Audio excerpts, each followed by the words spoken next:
రంజాన్ సందర్భంగా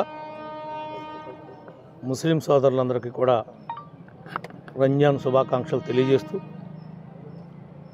ప్రతి ముస్లిం కుటుంబానికి ఈ నియోజకవర్గంలో నివాసం ఉంటున్నటువంటి వారికి తలకాయకి 250 గ్రాముల చొప్పున మటను 1 లీటర్ మిల్కు మా కూటమి నాయకులు కూటమి కార్యకర్తలు వాళ్ళ ఆధ్వర్యంలో ఏర్పాటు చేయడం జరిగింది. ఇది ఈ కూటమి ప్రభుత్వం వచ్చిన తర్వాత ఈ రోజు ఇస్తున్నటువంటిది కాదు. ఇది గత 5 ఏళ్లుగా ఇస్తున్నాం. మధ్యలో 2 ఏళ్ళు కరోనా వల్ల ఇవ్వలేకపోయాం, 1 సంవత్సరం వీలు కాక ఇవ్వలేకపోయాం. కానీ ఇంచుమించుగా ఇది 4వసారి ఇవ్వటం జరుగుతుంది. అంతకుముందు ఇఫ్తార్ పెట్టేవాళ్ళం. ఇఫ్తార్ పెడుతుంటే ముస్లిమ్స్ కన్నా ముస్లిమేతరులు ఎక్కువ మంది వచ్చి ఆ ఇఫ్తార్లో పాల్గొంటున్నారు.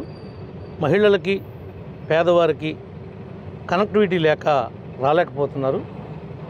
ఆ ఉద్దేశంతో మరి ఈ రకంగా ఇస్తే కనుక ప్రతి పేద ముస్లిం కుటుంబానికి ఇంటి దగ్గరికి వెళ్ళే వాళ్ళు రాలేకపోతే మా కూటమి నాయకులు స్థానికంగా ఉండేటువంటి వీఆర్ఓలు కానీ గవర్నమెంట్ స్టాఫ్ కానీ సహకరిస్తున్నారు.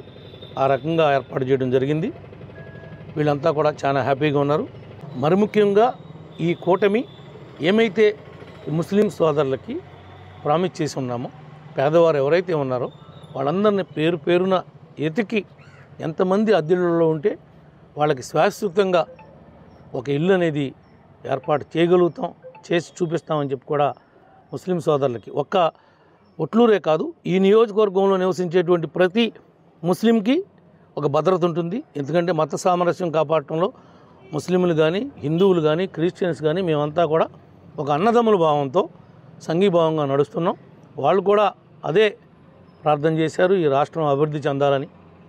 చంద్రబాబు గారు, పవన్ కళ్యాణ్ గారి నాయకత్వంలో మేమంతా కూడా మా భవిష్యత్తు బాగుండాలని కోరుకుంటున్నారు. ఆ దిశగా ప్రయాణం చేస్తున్నాం. అందరికీ కూడా ఈద్ ముబారక్. మరిన్ని వీడియోస్ కోసం ఛానల్ ని సబ్స్క్రైబ్ చేయండి. లేటెస్ట్ అప్డేట్స్ కోసం వాట్సాప్ ఛానల్ ని ఫాలో అవ్వండి. ఆ లింక్ డిస్క్రిప్షన్ లో ఉంది.